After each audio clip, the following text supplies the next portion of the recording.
lahat ay magsisimula na magpuri sa ating Diyos na buhay.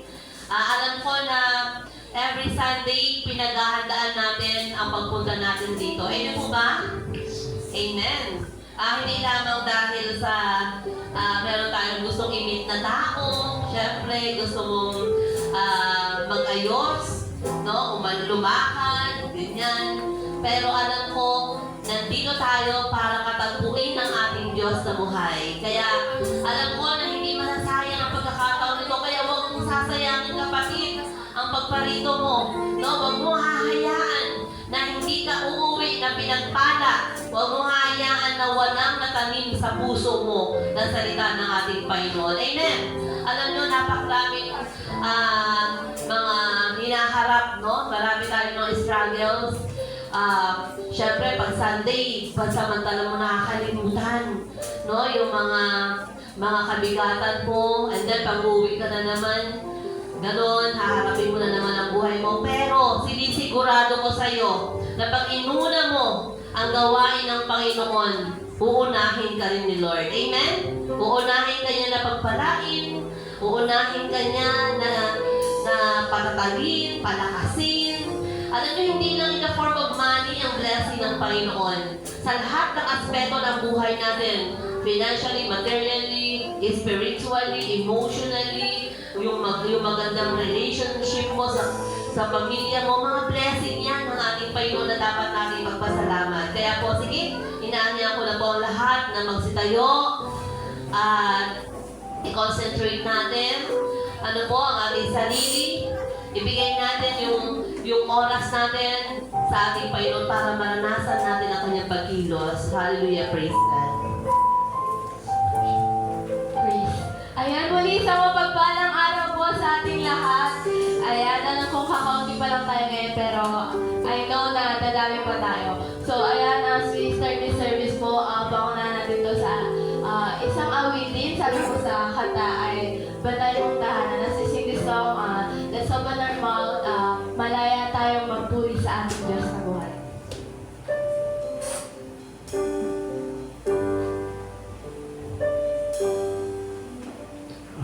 Puso ko'y dinudulog sa'yo. Nagpapakumbaba, nagsusumpa ako. Pagkitabatin mo, ikaw ay mamasan, makalikat. Sa'yo ay puhisan at tingin ang puso ko. Puso ko'y dinudulog sa'yo.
aming maparamihan. Humihingi po kami ng kapatawaran sa mga pagkakasala na aming nagawa. Loobin po, O Diyos, na kami maging karapat-dapat. Pagharian mo po ang aming mga puso. Punuin mo po ito ng kauhawan po sa iyong presensya. O Diyos, nagpapasalamat po kami na muli po. Narito po kami mga kapatiran. Sama-sama po kami sa isang layunin na ikaw po ay sambahin sa Espiritu at katotohanan. Ihanda mo po ang aming mga puso.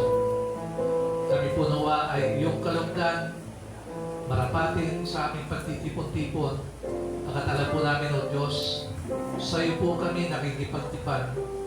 Ikaw po ang aming Diyos at Ama, na kahit kailan, napakabuti, hindi nagkulang sa kabila ng aming mga pagkukulang.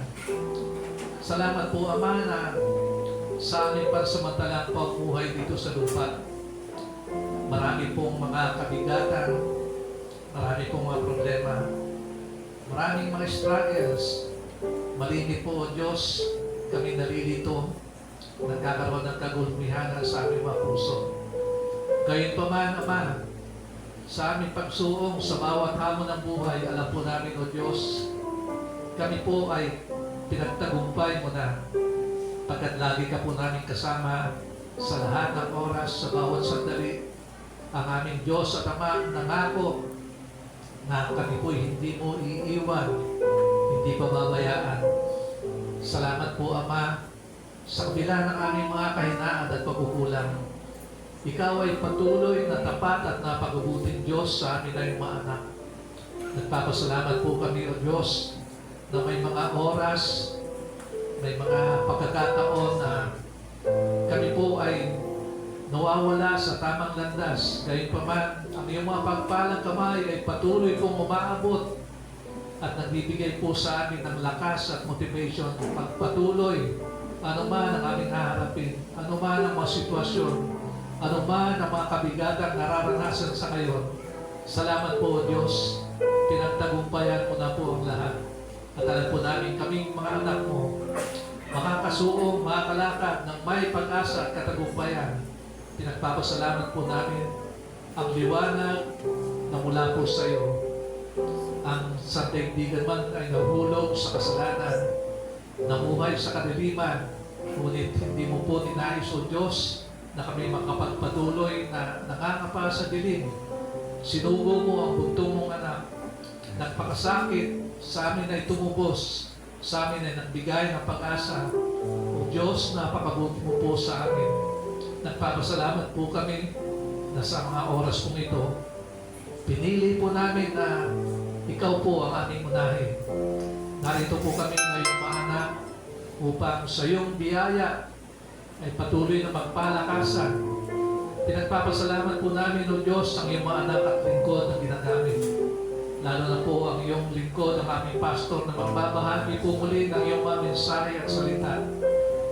Hinihiling po namin, Ama, na ang bawat isa po sa amin ay maging handang-handa sa pagtanggap po sa iyong mga salita na alam po namin, O Diyos, higit pang magbubukas ng aming mga puso at pangunawa upang ikaw ay lalo pa naming makilala at sa iyong mga salita at mensahe.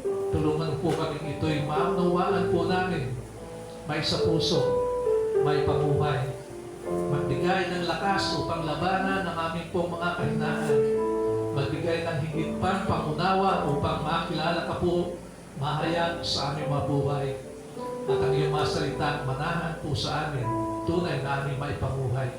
O Diyos, pagpalain mo nga po ang bawat mga oras at sandaling ito ng aming pong pagtitipon-tipon. Ikaw lamang po nawa ang mapigyan po namin ang kapurihan at kaluwalhatian. Pagpalain mo po ang bawat isa sa amin, ang lahat ng iyong gagamitin, ang mga awit man, ang iyong butihing lingkod na aming pastor, at ang bawat isa po sa amin, O Diyos, loobin mo na mapuno ng tunay na kapayapaan at kagalakan ng aming mga puso. Nakasentro po sa iyo. Ikaw ang una, ikaw may taas, ikaw ang maluwalhati at maparangalan. Ama, maging ang mga kapatiran po namin wala pa sa mga sandaling ito. Abutin mo po sila ng iyong mga pagpalang kamay. ikaw po nawa ang humawan sa kanilang daraanan upang sama-sama po kaming lahat ng iyong mga anak na ikaw ay papurihan, na ikaw ay sambahin, na ikaw ay parangalan at itaas. Kaya po Diyos, inaangkin po namin na sa iyong biyaya, sa gabay ng banal na Espiritu, ang bawat mga oras at sandali nito ay katagumpayan. Maraming salamat po muli. Maraming salamat po, dakilang Diyos. At ito po ang aming dalangin. Muli po nag-aalay ng taus-pusong papuri at pasalamat. Inaangkin ang biyaya mo at katagumpayan sa pangalan po ng aming Panginoong Jesus. Amen.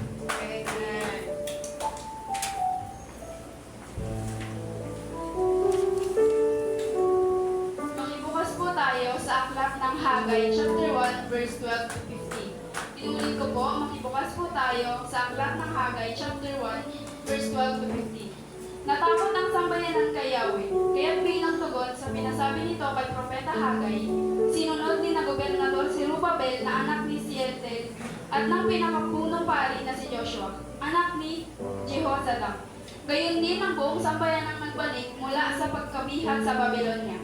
Ang ipinagagawa sa kanila ni Yahweh na kanilang Diyos.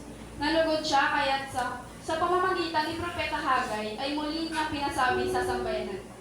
Nangangako akong kayo'y aking papantubayan. Simula nga noon, si Yahweh ang nagbigay ng lakas ng loob sa lahat ng nagtatrabaho upang muling itayo ang templo.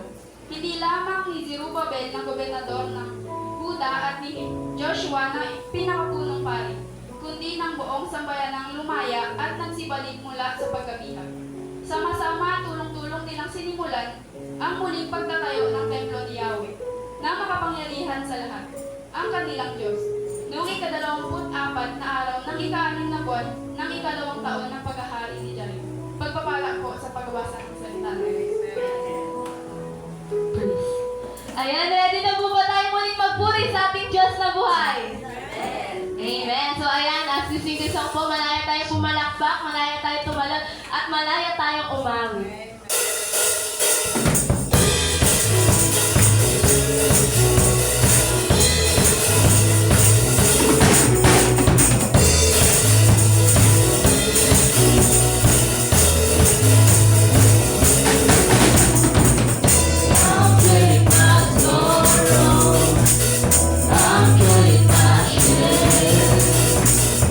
I'm laying down the joy of the Lord.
I've laid them down.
Ayan, patuloy po tayong magpuri sa ating dakilang Diyos.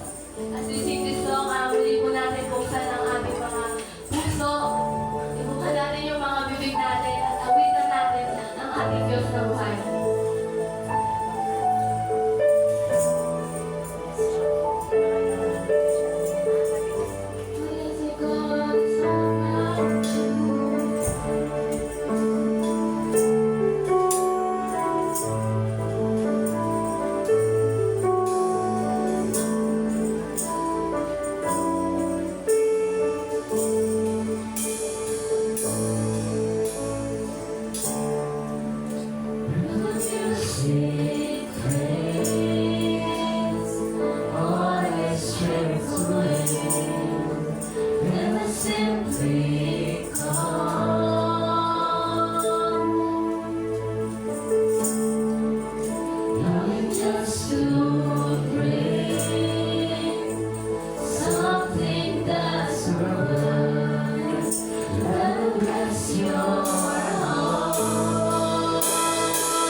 Father, in the mighty name of Jesus, we want to thank you for this wonderful moment that you gave us today, Panginoon.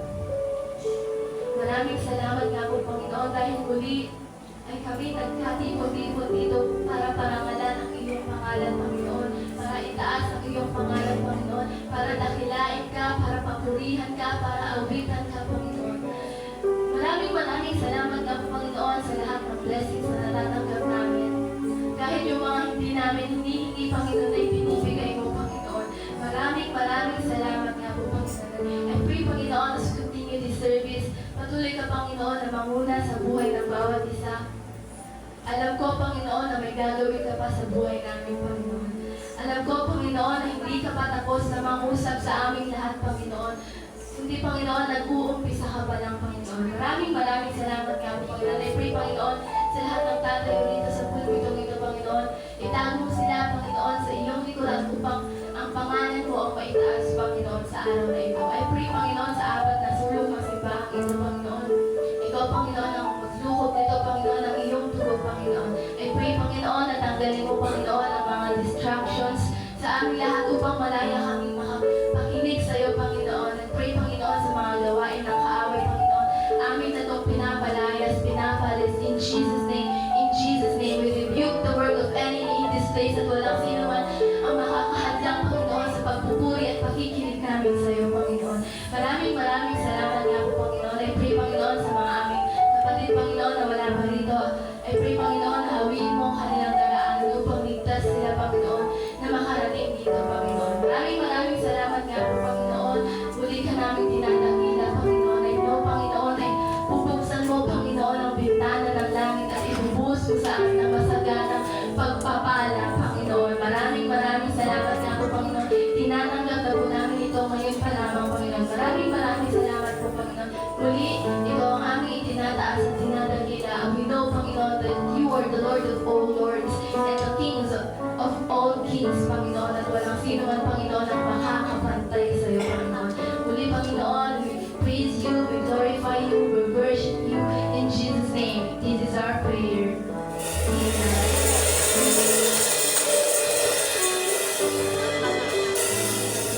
Amen. Hallelujah. It's all about you, Jesus. That's why we are here today. Amen. Sabihin mo nga, J-E-S-U-S, Jesus. Oh, sige. 1, 2, 3, go.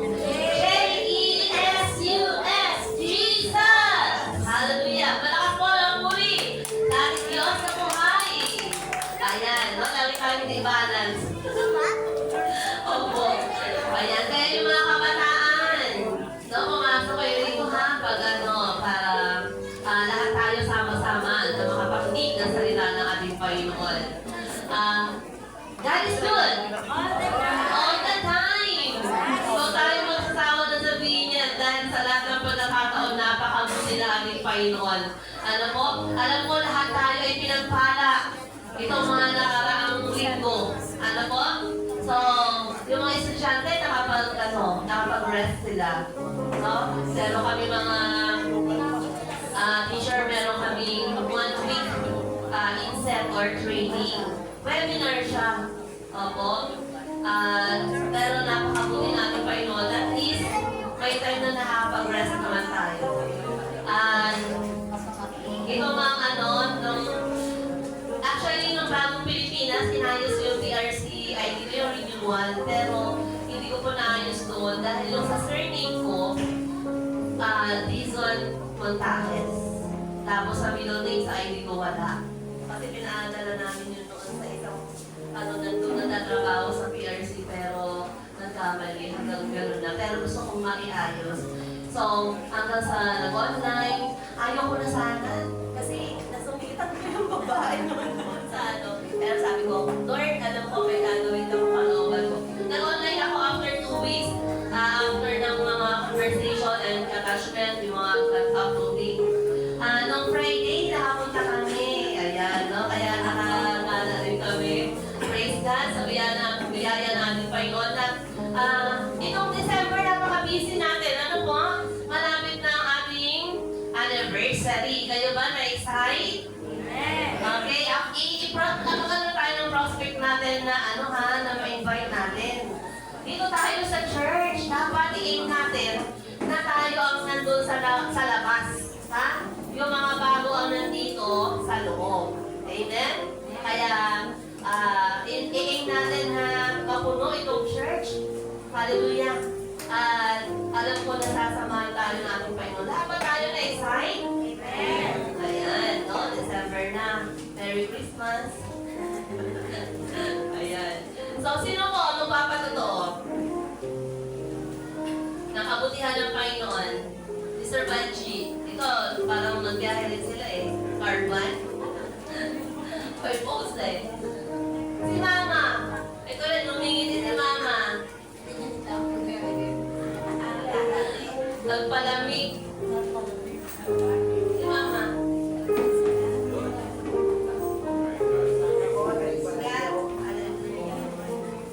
Purihin po ang Panginoon dahil napakabuti ng ating Diyos sa ating buhay. Lalo na kung tayo ay tapat sa Kanya, hindi niya tayo pababayaan. Birthday ko nga po, noong nakaraan. Hindi nung 11 pa. Dahil sa yung celebrate, unti-unti. Kasi 10 pa lang, dumating na yung anak ko bunso dito. Nagano na siya, nagyaya na siyang kumain sa labas, family. Tapos the other day, yung ay saktong 11, si Ruth naman na nagyaya. Saka si Mary, dito naman din sa box naman. Kaya, yan ang kapunin ng Diyos. Nito naman 21, nag-Baguio naman kami 4 days. Kay Mary Grace naman, yung anak kong nurse, sa hospital. Kaya napakabuti ng Diyos kapag ang mga anak mo is kumbaga sa napalaki ng maayos namin ang aking asawa na si Pastor. Talagang lalaki sila na may pantingin yung pagmamahal sa kanilang mga magulang. Kaya huwag natin sawaan yung mga ugali ng ating mga anak. Dapat nandiyan pa rin yung patient, magmamahal sa kanila, maging yung katigasan ng ulo. Siyempre, natural na lang yan. Kapag teenager, hindi yan. Pero unawa at magmamahal lang hanggang sa sila'y magkaisip at magkaroon ng tanggapin ng Panginoon. Hindi mo naman sasabihin na pagkapanganak or 10 years old, 7 years old, tanggap na nila si Lord eh. Hindi ganon.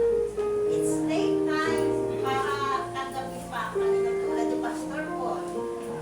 O, siguro na nag-high school siya, talagang nandun pa rin yung mga kung ano ginagawa ng mga teenager na hindi pa ano.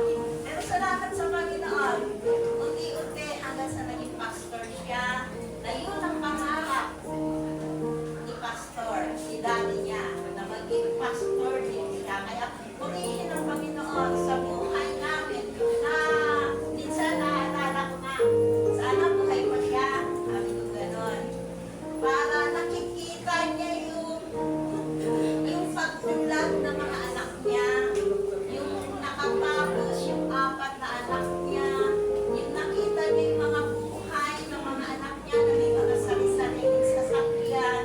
Nalulungkot din ako kasi Lord, hindi nagagnan ng asawa ko yung ginhawa ng buhay sa kanila. Na bagamat kaming mag-asawa is naranasan talaga namin ang hirap. Pero hindi kami iniwan ng Panginoon. Basta maging tapat lang tayo sa Kanya. Lagi niya tayong gagabayan, iingatan, at patuloy na paulan din kaya yung aking tayo lahat. Iwala lang sa Panginoon. Patuloy na magtutulog. Praise God. Amen. Amen. Siguro makulit na si Pastor noon, ano? Actually, hindi ko alam. Dito ko lang minsan din naririnig yung mga kwento niya. Kasi opposite kami. Ayan. So, praise God. Meron pa po ba? Sister Banji. Tatlong Banji dito. Itong unang Banji dito. Ayan. Praise God po. Nandito ako last. Ah,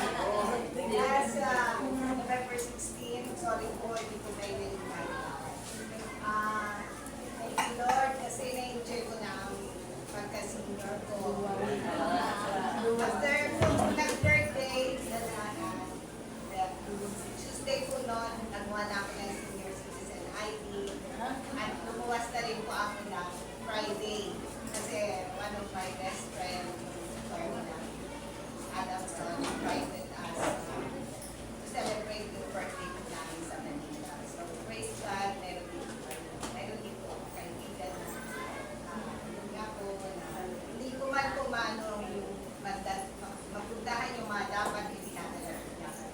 So, thank you, Lord.